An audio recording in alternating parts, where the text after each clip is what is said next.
4 kios dan 2 rumah warga di Jalan Gowaria, Makassar, Sulawesi Selatan hangus dilalap api. Warga yang panik berupaya menyelamatkan harta benda mereka.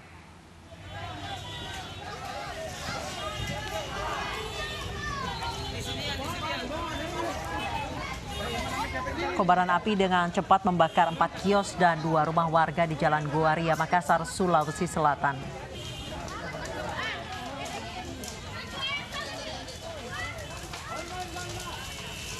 Bahkan sebuah minibus yang terparkir di samping rumah warga juga ikut terbakar.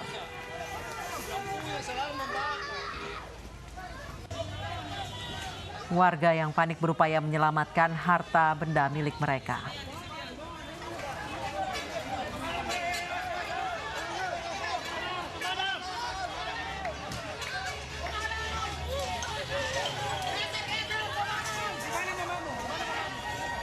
Pemadam kebakaran dari Kota Makassar tiba yang mendapat laporan langsung menuju lokasi. Banyaknya barang yang mudah terbakar di dalam kios dan kencangnya angin membuat api sulit dikendalikan hingga terus menyebar ke bangunan lainnya.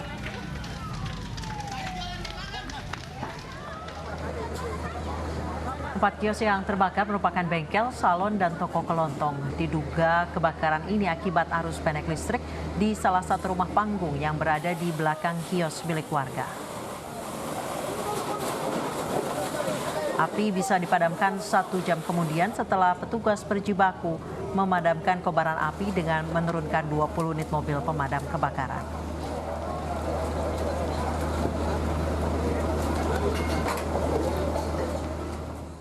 Sementara itu kebakaran juga menghanguskan belasan rumah warga Kota Makassar, Sulawesi Selatan. Diduga kebakaran terjadi akibat arus pendek listrik.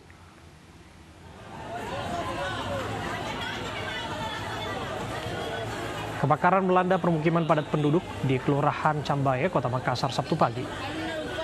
Petugas pemadam kebakaran terhambat datang ke lokasi akibat sempitnya jalan dan banyaknya warga yang menonton di lokasi. Setelah 1 jam, kobaran api akhirnya dapat dipadamkan.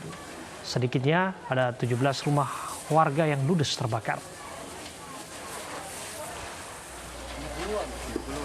Dari Mako Damkar sendiri kita turunkan 21 unit, ditambah dengan Karester Ujung Tanah 3 unit.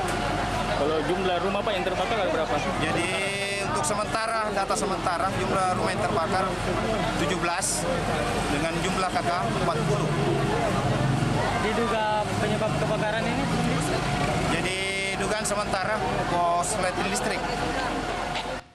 Pemirsa, salah satu wisudawati terbaik dengan predikat cum laude, Andi Musdalifah Arif, diwakili ayah kandungnya lantaran meninggal dunia sebelum hari wisudanya di Universitas Islam Negeri Alauddin, Makassar.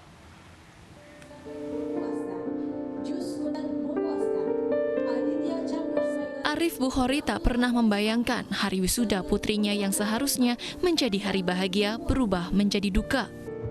Putri tercintanya, Musdalifah Afif, meninggal dunia sebelum hari wisuda yang sudah dinantikannya. Almarhumah Andi Musdalifah Arif SIP diwakili oleh ayahnya tercinta. Diberkati dalam predikat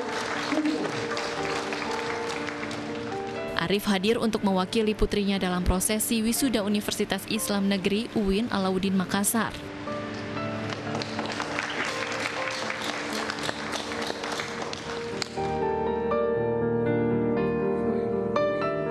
Meski sudah tutup usia, Musdalifah masih memberikan hadiah bagi kedua orang tuanya lewat torehan prestasi IPK kelulusan 3,9 dan predikat cum laude.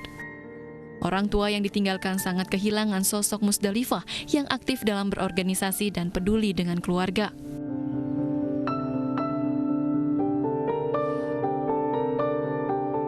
Sangat sedih deh. Sangat sedih karena dia yang pertama. Waktu saya hadiri di tempat wisudanya, parah di waktu meninggal, tapi lebih parah lagi di waktu di wisudanya dia.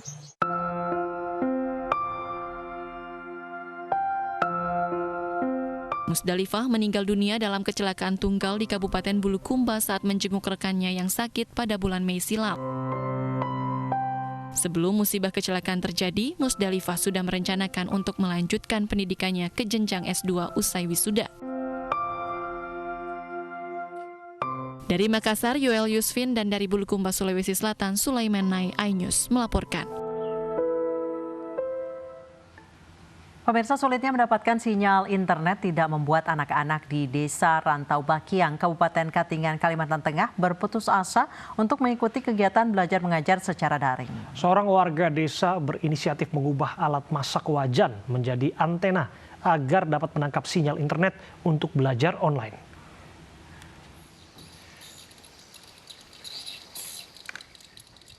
Beginilah perjuangan Ahmad Pais, warga desa Rantau Bakiang, Kabupaten Katingan, Kalimantan Tengah, untuk mendapatkan sinyal internet.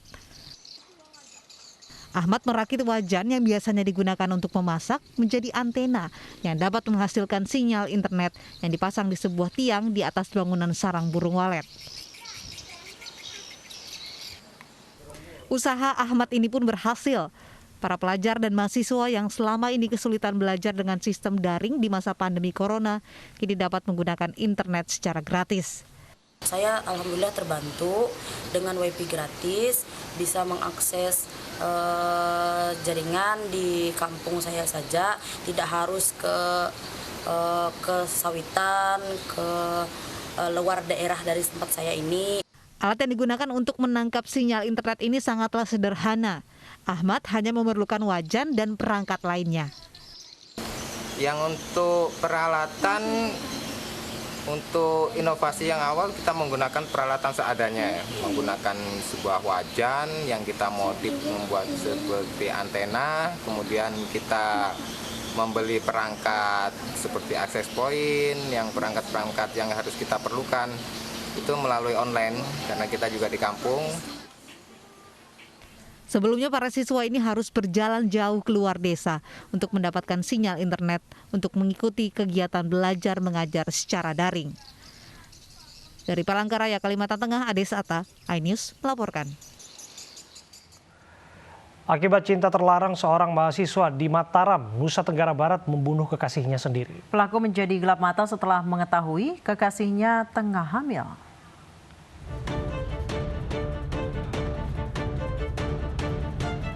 Misteri pembunuhan mahasiswi S2 di Mataram, Nusa Tenggara Barat akhirnya terkuak. Pelaku tak lain adalah kekasihnya sendiri. Ia tega menghabisi nyawa pacarnya sendiri lantaran mengetahui kekasihnya sedang mengandung 3 minggu. Polisi berhasil mengungkap pembunuhan akibat cinta terlarang ini setelah mengautopsi jenazah korban. Polisi mengungkapkan kasus pembunuhan mahasiswi ini terjadi pada Jumat 24 Juli lalu. Korban ditemukan tewas tergantung di salah satu rumah di perumahan Royal Jempong, Mataram. 17 korban dengan tersangka ini sempat berbicara. Kemudian terjadi perselisihan dan percecokan. Pelaku sempat akan pulang, namun dicegah oleh korban sehingga terjadilah suatu permasalahan dan cekcok berakibat tersangka ini melakukan pencegahan terhadap korban yang berakibat korban ini lemas. Sementara keluarga korban meminta agar polisi mengusut terus kasus pembunuhan ini. Pasalnya dalam rekaman CCTV sebelum pembunuhan terdapat aktivitas yang melibatkan sejumlah orang. Contohnya seperti CCTV yang tadi di saat konferensi pers belum disebutkan. Jadi di situ terdapat ada beberapa orang yang saat di hari Jumat ya, dari aktivitasnya ada aktivitas. Jadi kami harap semua barang bukti alat bukti itu dimaksimalkan agar dapat memberikan terang dari permasalahan ini. Atas perbuatannya, pelaku kini terancam hukuman 15 tahun penjara. Pemirsa, Kementerian Agama kembali berencana terbitkan sertifikasi untuk penceramah dalam waktu dekat. Kami hadirkan informasinya saat lagi.